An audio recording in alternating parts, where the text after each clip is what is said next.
jelas ya apa, dan semuanya itu dibuat dalam suatu disepakati dalam suatu perikatan. Ya, SPJ 4220 tadi Pak Burhan sudah sampaikan, itu terkait dengan pengendalian mutu pada saat pelaksanaan perikatan. Ya, sehingga kalau di level kantor itu berlaku adalah SPM 1.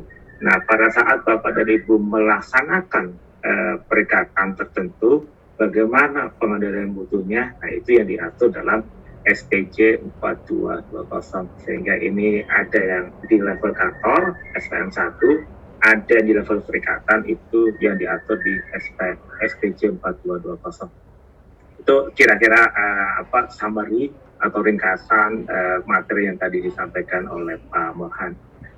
Mungkin Pak Burhan, sebelum kita beranjak ke Pak Rahmawan, ini kayak perlu disampaikan bagaimana sih policy dari DSPJA ke depan, apakah nanti akan ada standar-standar baru ke depan, atau ini nggak ada, nanti yang ada cuma dalam bentuk materi edukasi, sehingga ini bisa memberikan informasi tambahan sebelum kita masuk ke sesi kedua mengenai SPJ 4220. Baik, terima kasih Pak Yakub ya. Jadi Bapak Ibu, perlu kami sampaikan memang saat ini di SPJA itu sudah menyelesaikan beberapa SPJ ya. Yang terakhir ini ada beberapa SPJ yang akan berlaku efektif di 1 Juli 2022.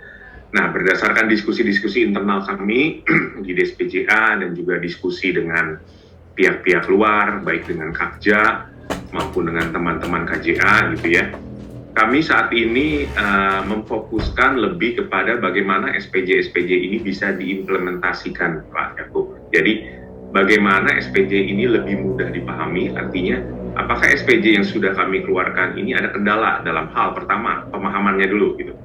Pemahamannya gimana nih? Apakah sulit dipahami? Nah, gitu ya. Dan yang kedua, kalau memang sudah dipahami, apakah sulit dilaksanakan? Gitu. Sulit dilaksanakan itu bisa berbagai hal, tetapi apakah ada sulit dilaksanakan ini karena memang kendala terhadap pemahaman dari SPJA itu sendiri.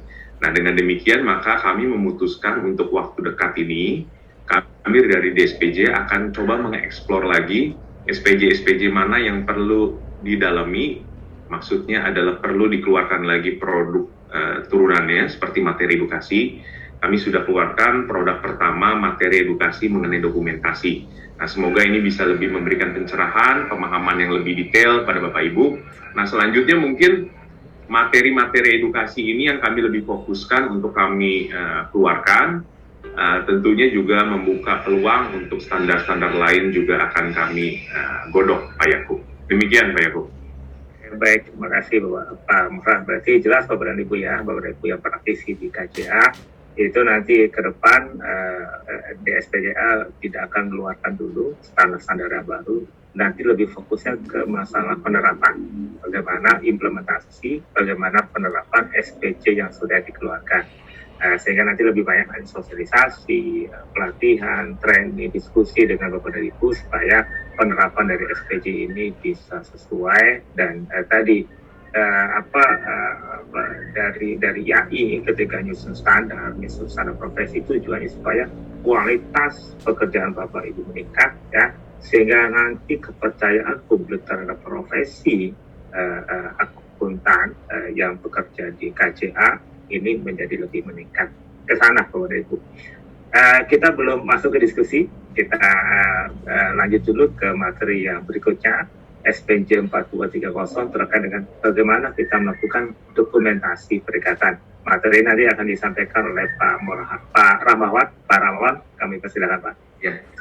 Terima kasih Pak Yakub. Oke, Bapak Ibu semuanya, kita lanjut kembali ya materi SPJ 4230 ya, meneruskan di acara sosialisasi SPJ yang terbit di 1 Juli 2022 ya. Materi SPJ 230 mengenai dokumentasi perikatan. Jadi ini meneruskan apa yang telah disampaikan oleh Pak Burhan terkait dengan dokumentasi, antara lain ya seperti simpulan Anda setelah mengerjakan suatu pekerjaan atau jasa yang kita berikan kepada publik ya. Sangat penting sekali Pak Bu ya untuk memahami SPJ ini ya. Tentu apa yang kami sampaikan itu poin-poin penting saja ya. Tentu yang akan lebih detailnya nanti bisa mengacu ke buku SPJ tersebut. Mengingat ini penting dan menarik sehingga sampai sebagai salah satu materi edukasi pertama yang diterbitkan oleh SPJ ya, terkait dengan dokumentasi perikatan.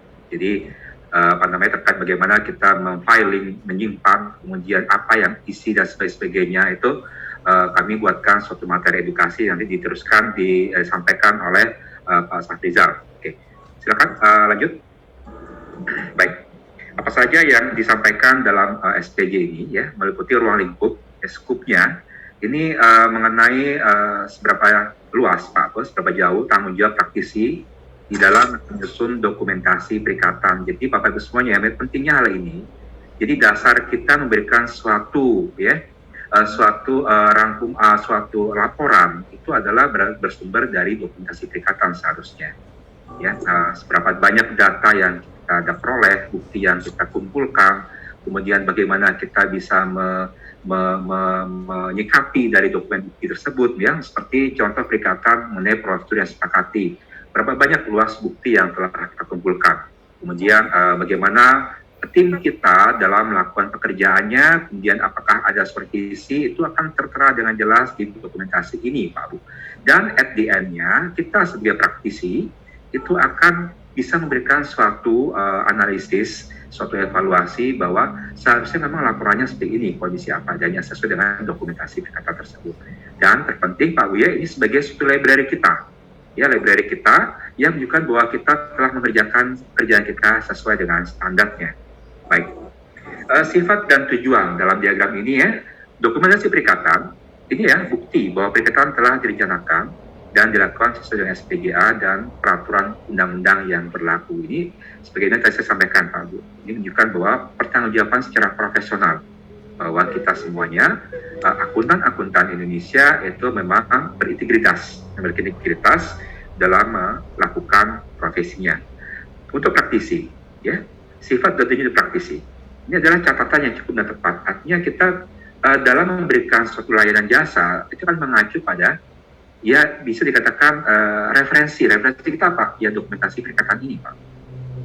Ya, pun juga termasuk regulasi atau penelaah mutu lainnya, ya, entah itu DRM atau DPD, Dewan Penegak Disiplin, itu dia akan mengacu ke dokumentasi perikatan. Ya, selain itu dalamnya itu ada beberapa filing, nanti di materi edukasi beberapa hal itu akan disampaikan oleh Pak Safrizal.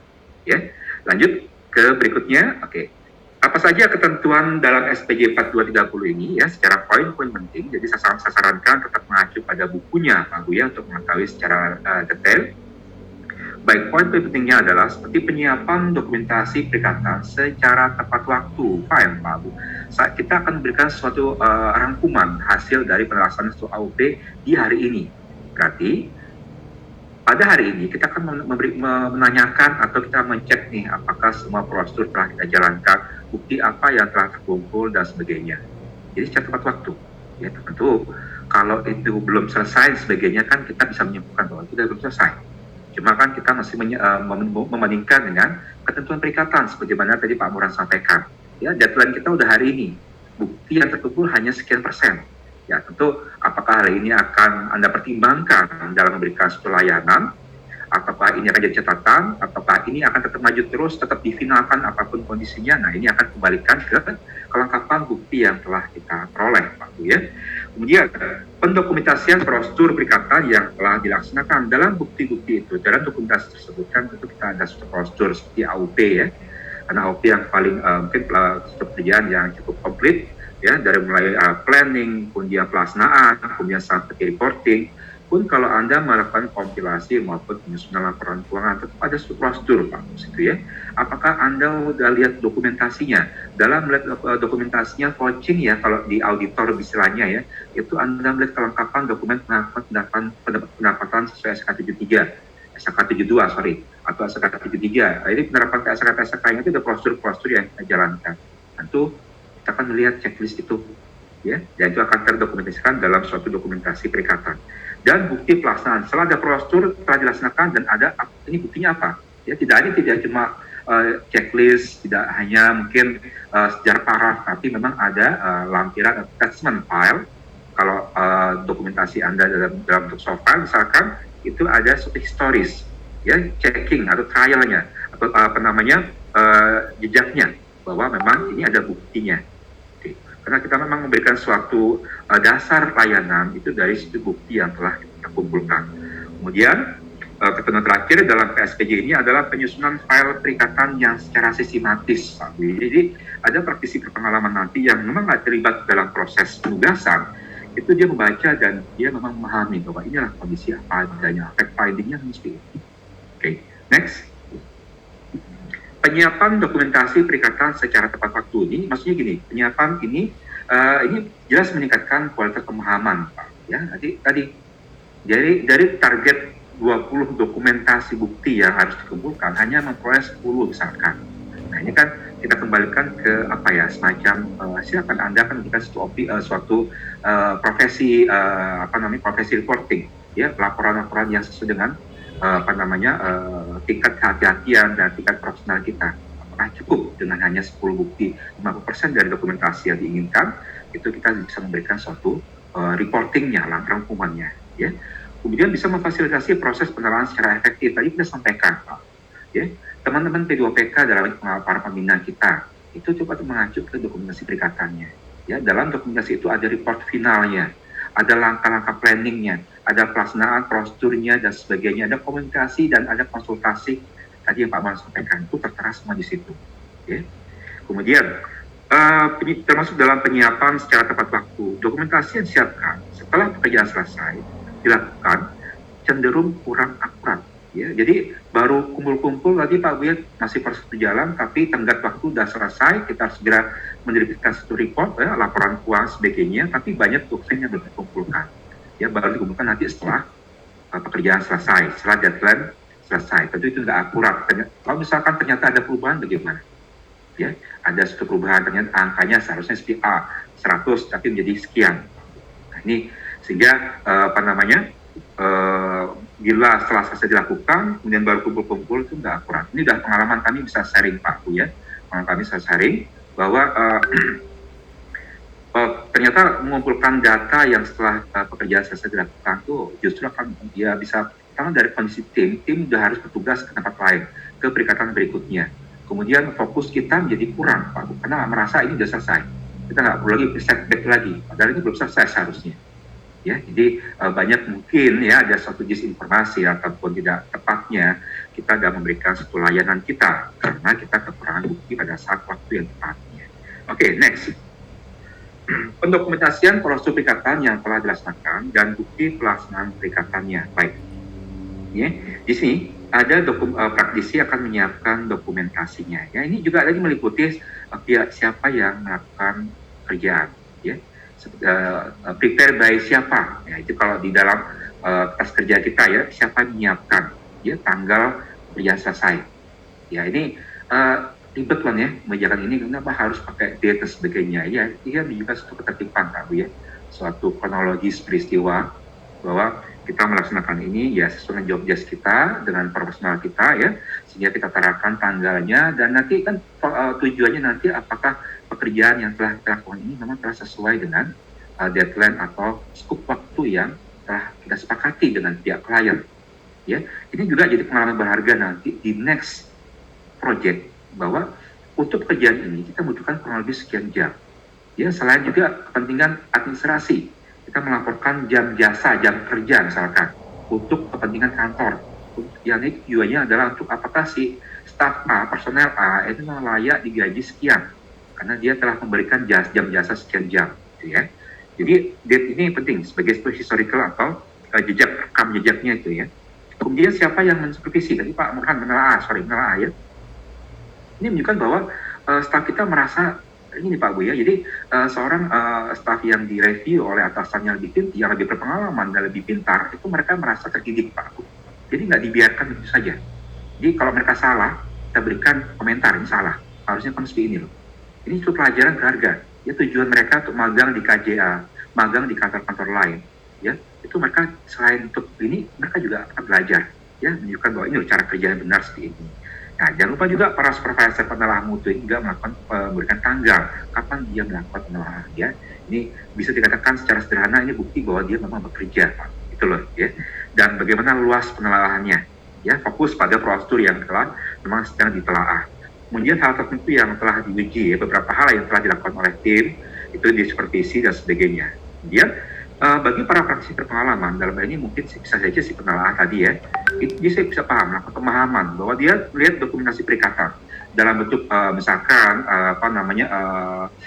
suatu box ya, suatu filing kabinet misalkan, di sini kan tertera nih prosedurnya ada, hasil dari ini secara intinya ya, ada prosedurnya, ada hasil dari pelaksanaannya, dan ada hal-hal yang signifikan ya, apa yang menjadi suatu subject matter ataupun ada concern matter ya, perhatian ya, nanti akan dipahami bersama-sama apakah langkah kita di dalam memberikan solusi atau memberikan solving atas penelahan tadi itu memang telah tepat diberikan. Lanjut. Next, baik. Pendokumentasian yang telah dijelaskan, pendokumentasian prosedur perikatan yang telah dijelaskan dan bukti pelaksanaan perikatan. Hal yang terjadi setelah tanggal lapor praktisi atau jasa lain yang relevan diserahkan. Ya. Ini ada hal penting Pak Bu ya. Jadi ketika telah selesai dilaksanakan semua prosedur, bahkan report ini setelah tanggal lapor praktisi atau jasa yang relevan diserahkan, terdapat prosedur baru atau prosedur tambahan atau pemahaman baru. Tapi kita perlu mengupdate tambahan dokumen tadi Pak Bu. Ini pernah terjadi nggak pernah Pak? Ya misalkan tahun pajak 30 April misalkan, jadi kita buru-buru harus SPJ kelar. Tapi setelah itu ternyata ada bukti baru yang ketemukan salah Pak Bu ya. Berarti kan kita perlu update ya dokumentasi kita, dan akan berpengaruh nggak ke laporan sebagainya. Sebagai seorang profesional kan menyampaikan ke manajemen, bos harusnya omsetnya sekian. Baik lagi gimana langkah-langkah kita? Ambil ke peraturan bahwa ada kebetulan sebagainya. Itu contoh.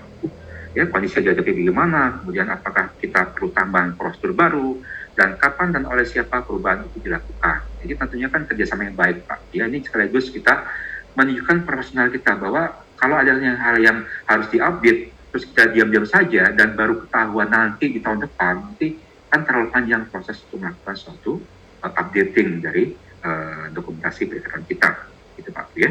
Walaupun ini semuanya standar ini memperjelas kita bahwa bagaimana langkah-langkah apa yang mesti kita lakukan, gitu ya. Lanjut.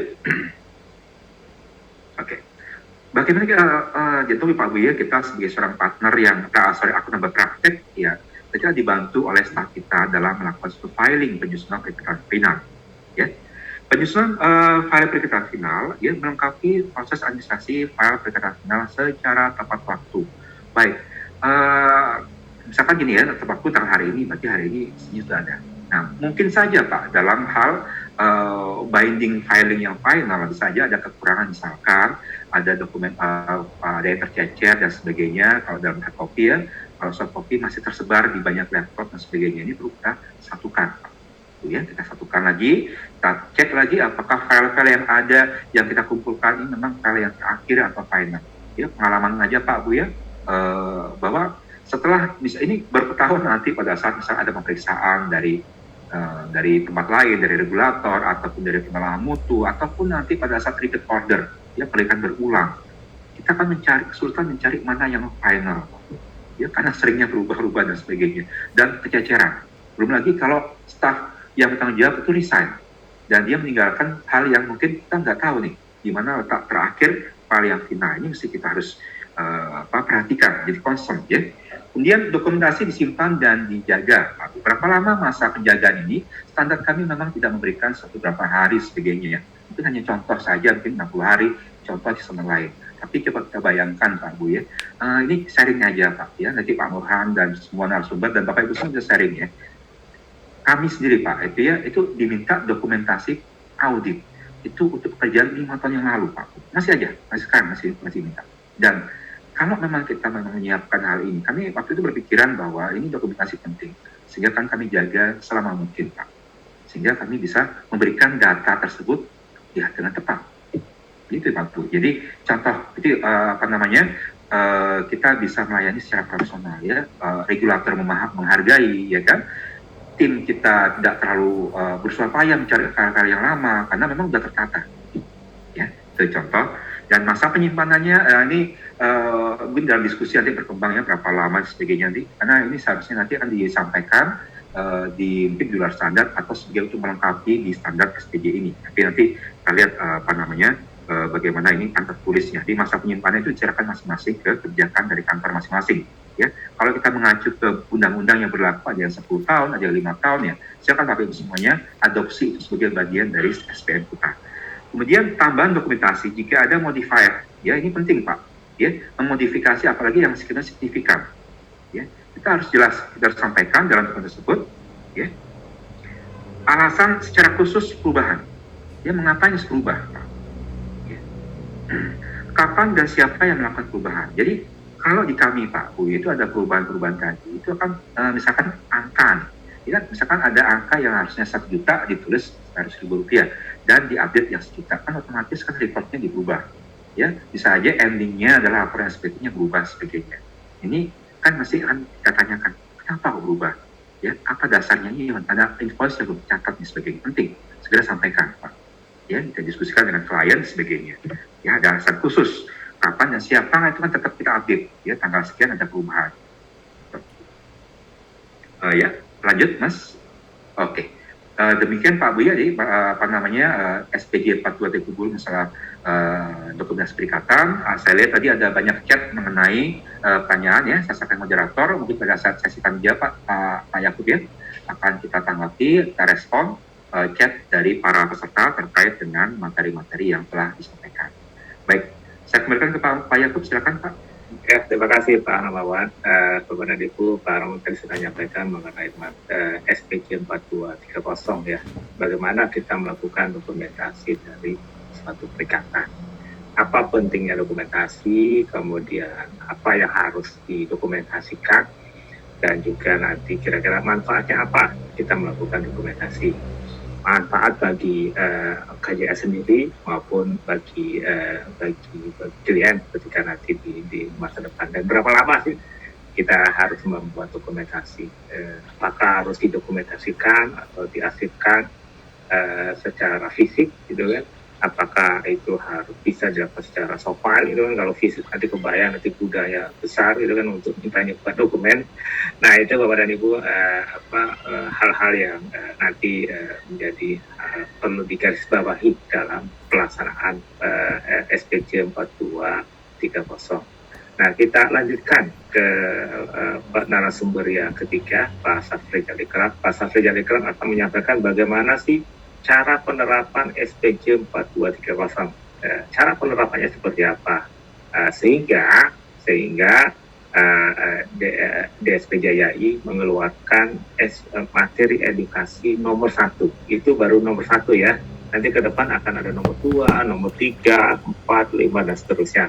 Sehingga nanti bagi Bapak Ibu yang menerapkan SPJ yang sudah dikeluarkan itu akan dipandu dalam bentuk materi edukasi. Materi edukasi pertama terkait dengan penerapan SPJ 4230. Kepada Pak Safrijal, silakan Pak.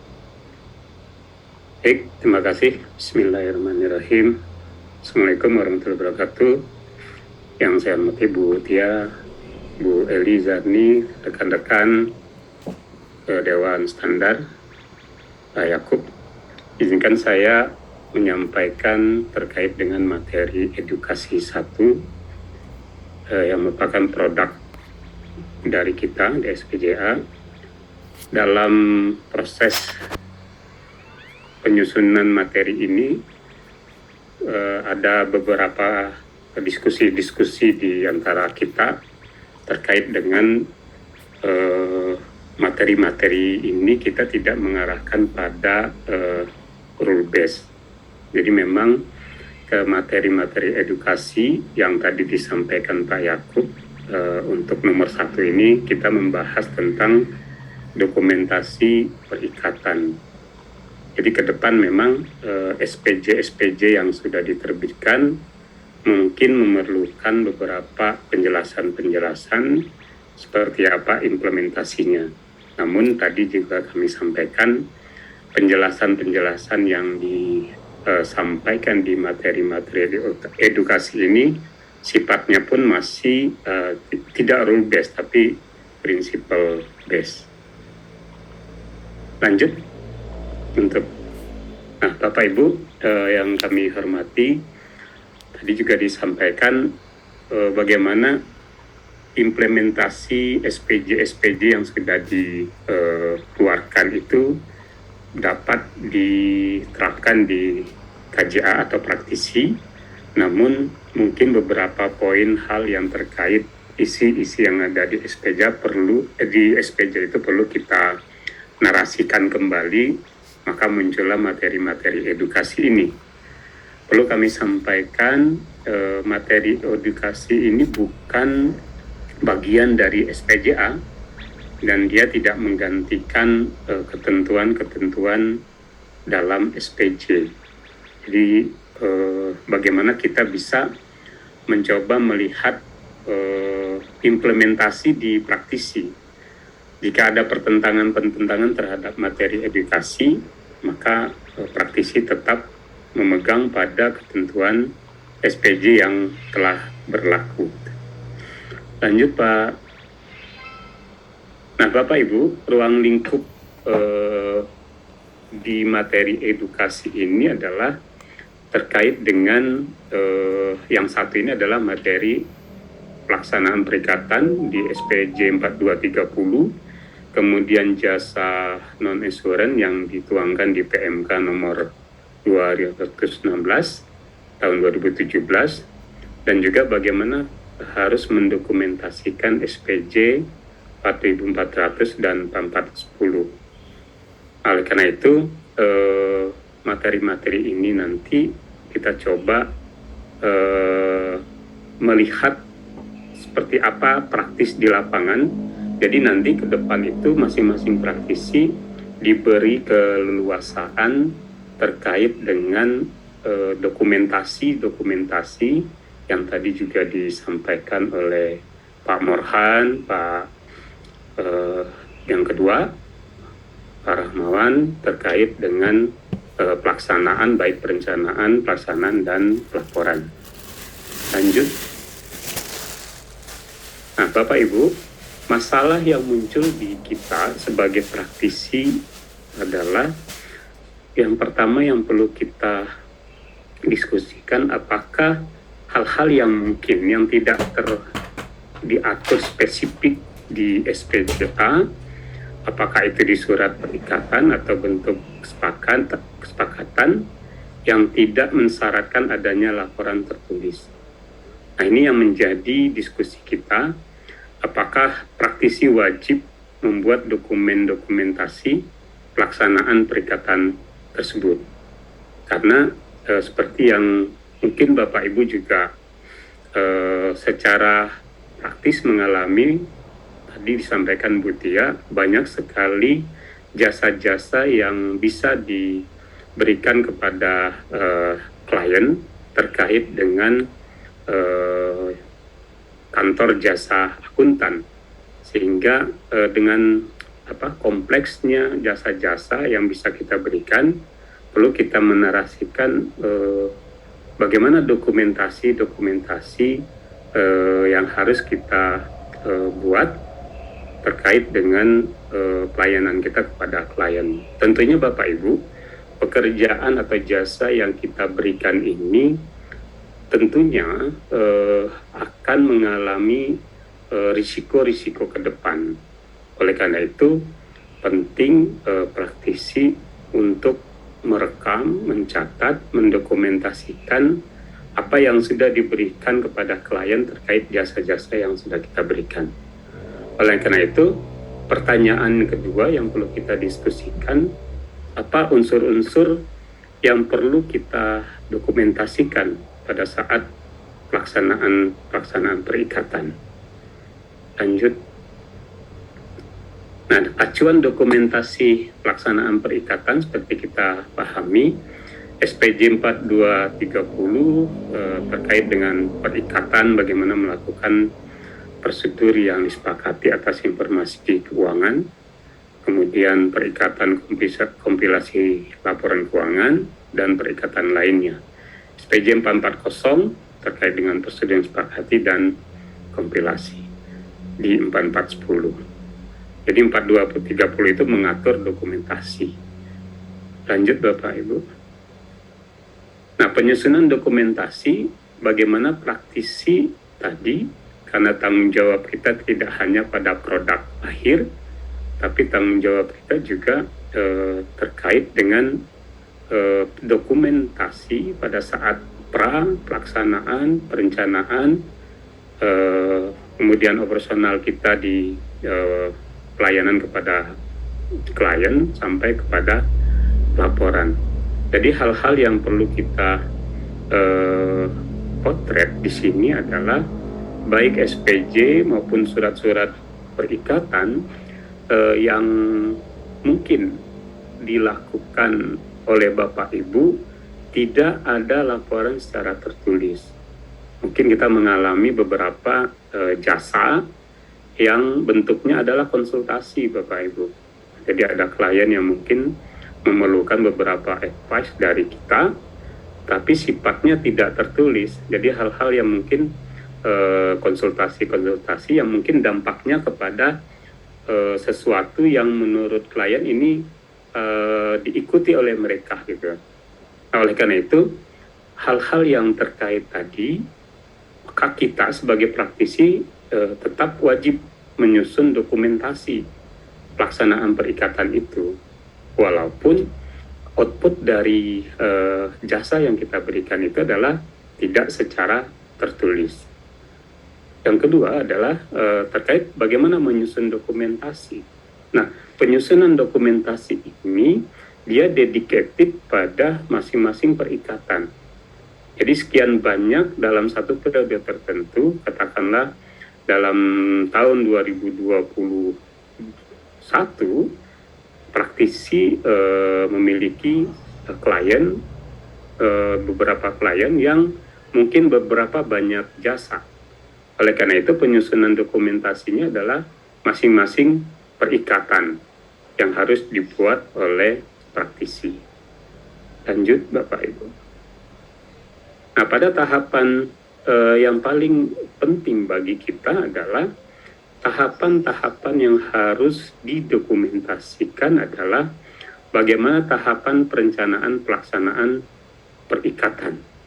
Tadi juga disampaikan oleh Pak Murhan, kita perlu kehati-hatian di dalam menyepakati untuk pelaksanaan perikatan.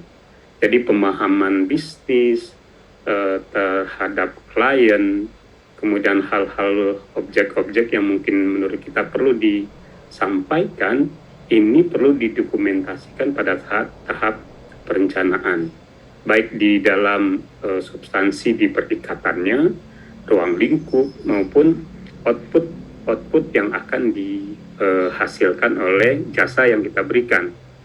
Nah, ini harus didokumentasikan oleh Bapak Ibu. Tadi juga disampaikan bagaimana mendokumentasikannya, tahapan-tahapannya.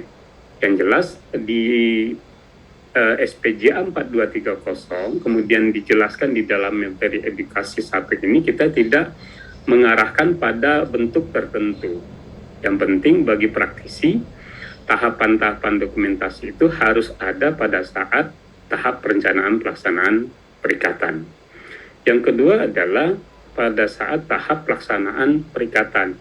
Ini terkait dengan penggalian data, dan data yang dapat diakses, kemudian supervisi, siapa yang melakukan overview dan segala macamnya, review. Ini juga didokumentasikan di dalam untuk implementasi SPJ 4230. Yang terakhir adalah tahapan penyampaian hasil perikatan. Nah, Bapak Ibu, sehingga pada saat ke depan sesuatu yang mungkin ada hal-hal yang perlu dikonfirmasi ulang apa yang sudah kita sampaikan kepada klien, kita ada rekamannya, ada dokumentasinya, sehingga mengurangi hal-hal yang mungkin bisa menjadi perdebatan atas jasa yang diberikan oleh praktisi. Lanjut.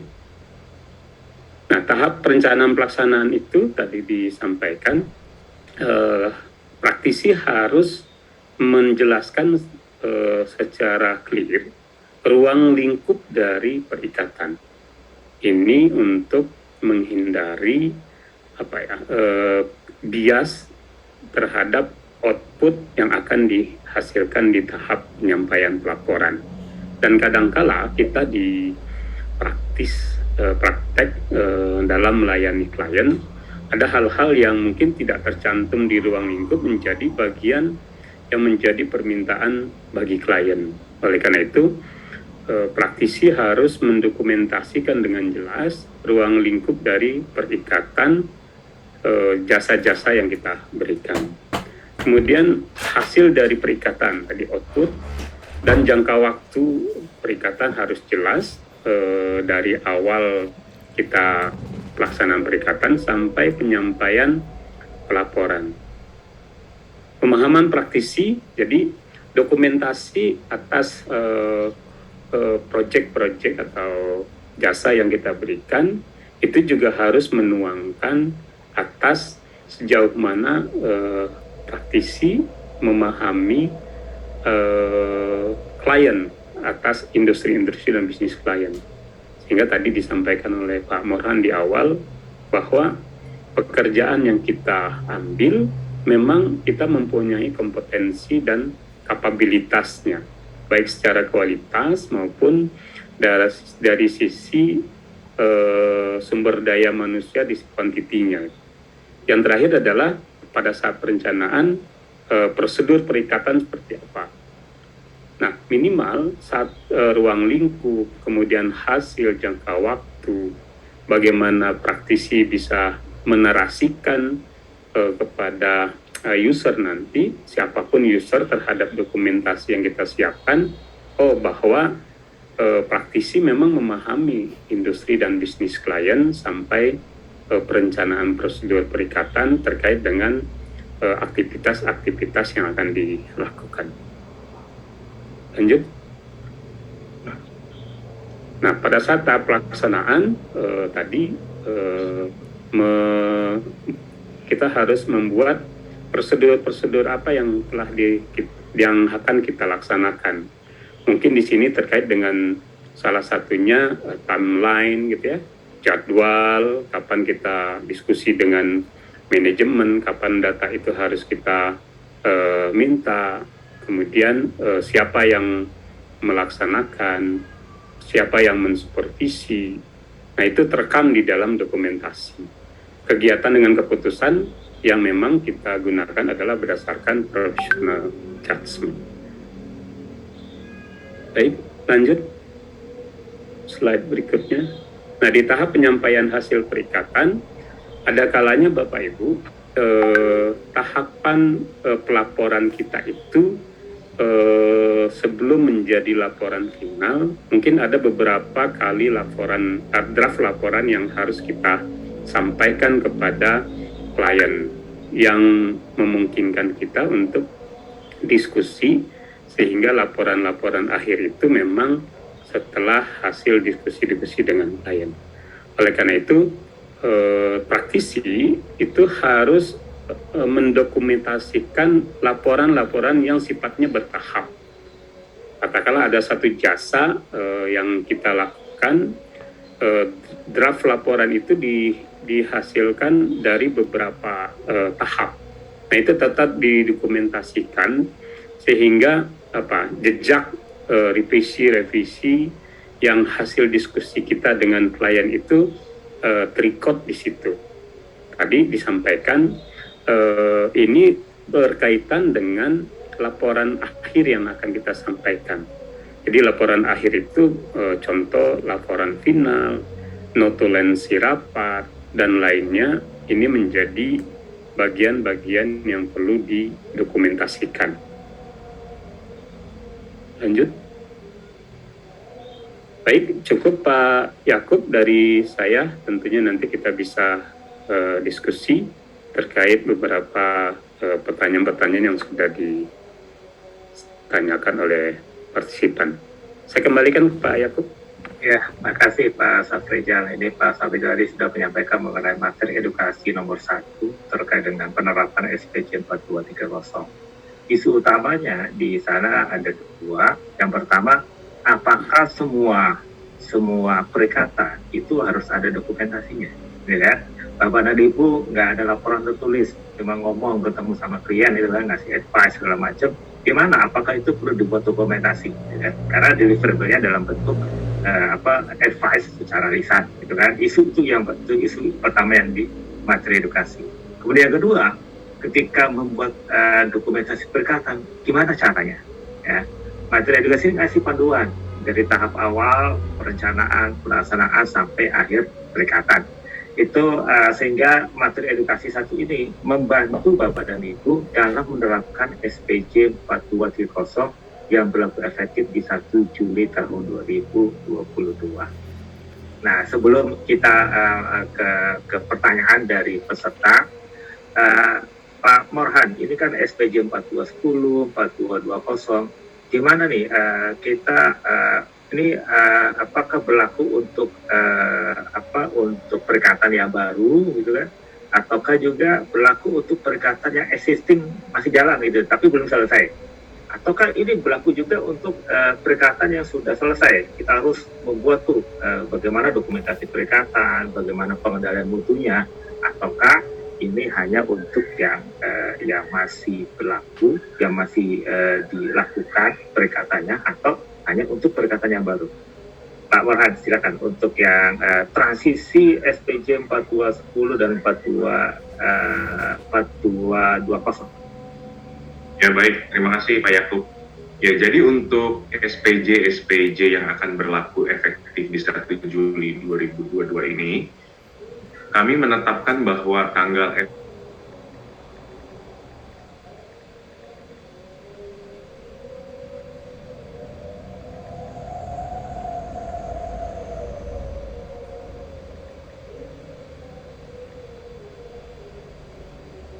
Suaranya tidak ada. Pak Morhan, mungkin ada gangguan teknis. Ke Pak itu dulu, Pak. Ke Pak Rahmawan dulu, Pak Rahmawan. Untuk yang Pak Morhan sudah. Ke Pak Rahmawan dulu, Pak Rahmawan, untuk yang SPJ 4230 ini berlakunya kapan, Pak? Berlaku kapan? Dan juga apakah kita harus membuat dokumentasi perikatan yang udah lewat, udah kita lakukan, kita belum membuat dokumentasi yang diatur dalam SPJ 4230, atau hanya untuk perikatan yang baru kita tangan baru akan dimulai setelah 1 Juli tahun 2020. Silakan Pak Rahmawan. Ya, ini Pak Morhan udah join lagi Pak Yakub, nanti saya nambahin beliau aja. Oke. Silakan Pak Rahmawan dilanjutkan Pak tadi. Ya Pak Yakub, mohon maaf Bapak Ibu tadi sempat terputus jaringannya. Jadi memang ini untuk perikatan baru yang dimulai setelah 1 Juli ya. Untuk perikatan existing yang Bapak Ibu sudah lakukan itu tidak perlu, tetapi untuk perikatan baru yang setelah 1 Juli ini berlaku SPJ ini. Demikian Pak Yakub. Nah, bagaimana untuk yang SPJ 4210 Pak? Ketika ini kan masih ada perikatan nih Pak, masih jalan itu kan. Padahal perikatan dimulai dari bulan April gitu Pak, selesai di bulan Desember tahun 2022. Belum ada persetujuan atas ketentuan perikatan. Apakah ini harus diterapkan juga untuk yang khusus SPJ 4210 Pak Morhan?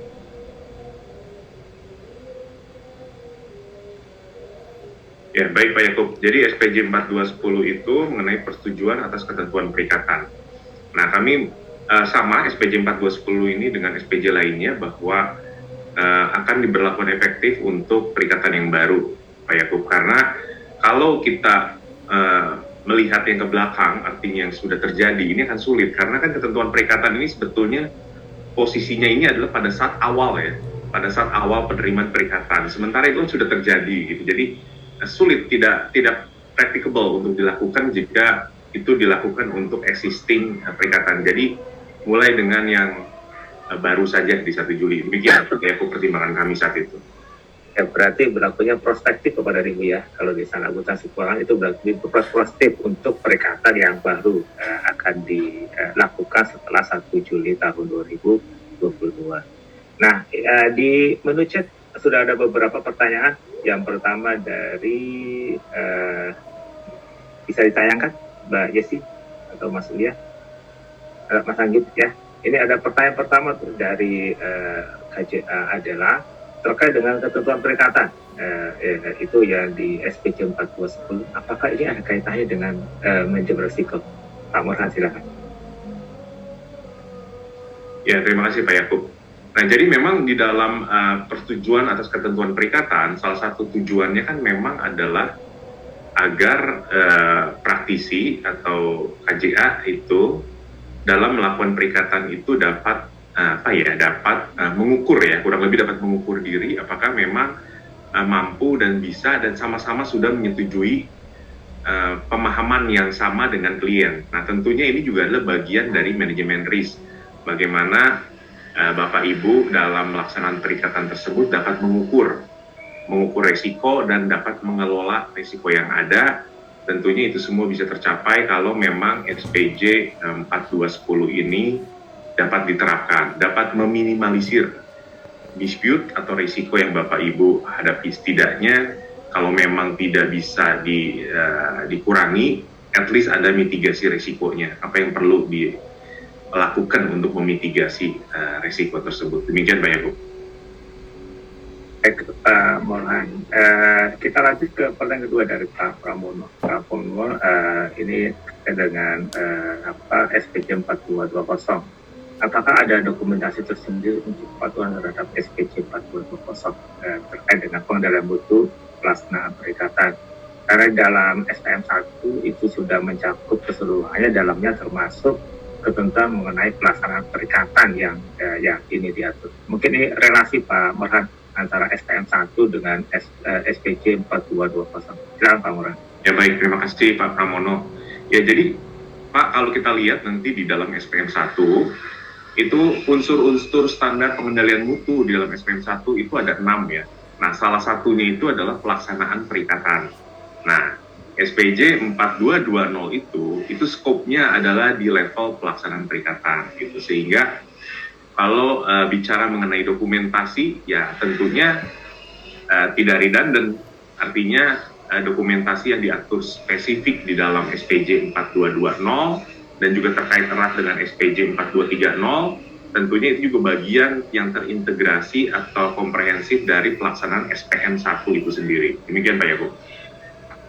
Baik, Pak Hamawan, Pak Safrijal, ada tambahan? Silakan Pak. Sementara cukup Pak Yakub. Oke, Saya juga cukup Pak. Ya, ini pertanyaan yang dari Ibu Meda Aditya terkait dengan dokumentasi. Dokumentasi, kalau sekarang apakah dokumentasi boleh dalam bentuk elektronik dokumen atau e-filing?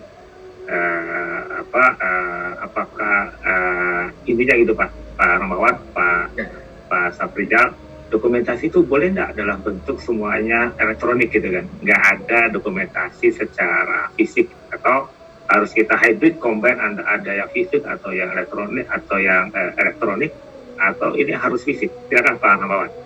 Baik, terima kasih Pak Yakub. Nanti mohon bisa ditambahkan oleh Pak Morhan atau Pak Safrizal ya. Pertanyaan dari Ibu Mega, Pak atau Ibu Mega ya. Apakah dokumentasi boleh dalam bentuk e-doc atau e-filing? Silakan aja Pak Bu ya. Di standar teman nggak menjelaskan apakah dalam bentuk hard copy atau soft copy. Namun ada beberapa hal seperti representasi manajemen ya, harus meminta dokumentasinya ya kan. Berarti itu memerlukan suatu tantangan bahasa ya kan, dan stempel bahasa dari company-nya ya kan. Ini akan mengacu kepada apakah Anda sudah cukup merasa nyaman dengan soft copy dari manajemen, ataukah Anda harus memperolehnya secara fisiknya. Ini masih harus dipertimbangkan Pak ya. Namun dokumentasi perikatan, artinya semua kertas kerja kita ya, ini bahasa lain dari kertas kerja, itu silakan dalam bentuk e-doc Pak Bu ya, atau e-filing ya. Itu mungkin bagi SPM Anda memang meminta ketentuan hal demikian ya, sehingga relatif lebih bisa menghemat cost terkait dengan sewa suatu ruangan, terkait dengan suatu kerapian dokumen dan sebagainya. Itu sih. Baik. Apabila diperbolehkan setelah berapa tahun boleh dilakukan e-filing? Baik Pak Bu ya. Karena ketentuan sebagaimana tadi disampaikan oleh Pak Morhan, dimulai dari 1 Juli 2022, 1 Juni berlaku prospektif. Standar ini berlaku setelah tanggal tersebut, Pak. Nah, atas pekerjaan yang telah dilakukan dan yang sedang berjalan atau existing, itu bagaimana? Apakah kita lakukan e-filing sebagainya? Bapak Ibu semuanya ya, meskipun standar ini memang mewajibkan kita per 1 Juni 2022 ke atas, namun demi kenyamanan Bapak Ibu semuanya ya, tidak ada salahnya Pak kita melakukan suatu pemfilingan dalam bentuk soft file terkait dengan pekerjaan-pekerjaan yang telah kita lakukan sebelumnya. Lanjut, ada pertanyaan berikutnya ya, Pak Yakub, di bawahnya.